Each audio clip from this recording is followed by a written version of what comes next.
You're watching ChillyBoy Productions. I'm Larry ChillyBoy Chillson, and this is my review for Fly Me to the Moon. Now, before we get into this review, make sure to go ahead and click that subscribe button down below so that you can chill with me on each and every one of my latest videos. Fly Me to the Moon is a 2024 romantic comedy from director Greg Berlanti. Sparks fly between a marketing executive and a NASA officer as he makes preparations for the Apollo 11 launch. The film stars Scarlett Johansson, Channing Tatum, Woody Harrelson, and Ray Romano.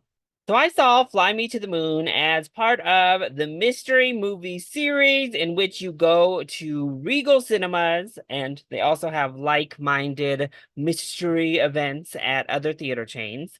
But this one particularly was the Mystery Movie Monday at Regal. You pay $5 and you have no clue what the film is going to be outside of a rating and general runtime. Now, admittedly, I kind of deduced that tonight would be Fly Me to the Moon, and I was very happy to be right. There's also some early access screenings coming up. I had a chance to screen it last week that I wasn't able to make, so there's been a lot of opportunities to see this film before release. And I can see why. After seeing the film, it is a perfectly lovely crowd pleaser. Nothing more, but it definitely hits the right spot for a mass audience. So let's go ahead and talk about the positives first. Well, I have to say my favorite aspect of this film was the magic that Greg Berlanti was able to inject here.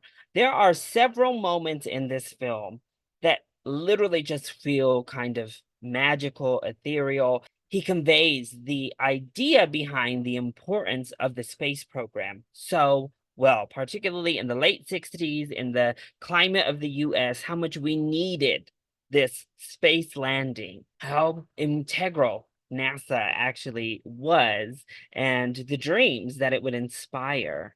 And I thought Greg Berlanti actually handled that really, really well in the way he directed this film. I also really enjoyed our cast from top to bottom. Scarlett Johansson was fantastic, as she is usually. And Channing Tatum was also really, really good. And then you put them together, and I thought they had very lovely chemistry. Ray Romano is a delight as this kind of lovable dad figure in anything, and he pulls it off very well here. And then Woody Harrelson is Woody Harrelson. And that's just what we needed. And then we have Jim Rash, who is low-key a scene stealer here as the overly flamboyant director, who, yes, is kind of a stereotype. Definitely a queer cliche in the film, but he also was hilarious to me, so what are you gonna do? I also really enjoyed the original score. It added to that magical feeling that we needed. I thought the entire idea behind marketing the space program to save the space program was an interesting take on revisiting NASA because we've had similar stories to this so much at this point. And yeah, by the end, it's a feel-good crowd pleaser. So then, why doesn't it elevate above just being a nice crowd pleaser? What are the negatives with Fly Me to the Moon? Well, my biggest negative is that it's just too long. I think we could have shaved at least 15 minutes off this thing. There are moments that feel very repetitive through the center portion of the film, and then the end really drags the point. Our main conflict is around the idea of faking the moon landing, having a contingency plan, really playing with that, because this is fiction based around real life events, but a fictional event within that. So you're dealing with like a movie within a movie type of situation, and that's interesting. And that's our main conflict of the film, really, particularly in the third act. However, the film still plays out like the moon landing and the whole mission of Apollo 11 as also the conflict, when it's not really. We as an audience know where this goes. We've seen this done a million and one times at this point, including, actual. Hmm. footage of the moon landing. So I thought they just dragged out the actual mission far too much in the third act. And there are like betrayals, get back, betrayal, get back, compatible, not compatible. That just was too many times of going through that whole rigmarole. And it kind of made the romance a little bit wonky. Thankfully, Johansson and Tatum have such good chemistry that you're still really pulling for them. But the written romance on the page, it's a little bit weak because these characters, by and large, are a little bit underdeveloped. Particularly, I would say, actually, Channing Tatum's character is quite underdeveloped. We don't get to know him outside of his dedication to the NASA program. We know him at like the core of his person, I guess. Like he's a good person, he's a hard worker, but that's it. And it's kind of funny because you're made to feel like you don't know Scarlett Johansson's character at all. And as a viewer, I feel like you come to understand who she is. And then obviously, audibly, they write it into the script and she gives you her backstory. But we get to know her a lot more, in my opinion, than we get to know Channing Tatum. I also don't know where that $100 million went to. This has a $100 million production budget.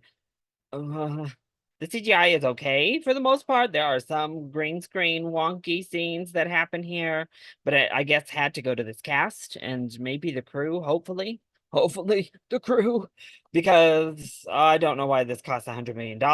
It's from Apple, who just throws money at directors now. Left, right, and center. They'll give you whatever you want.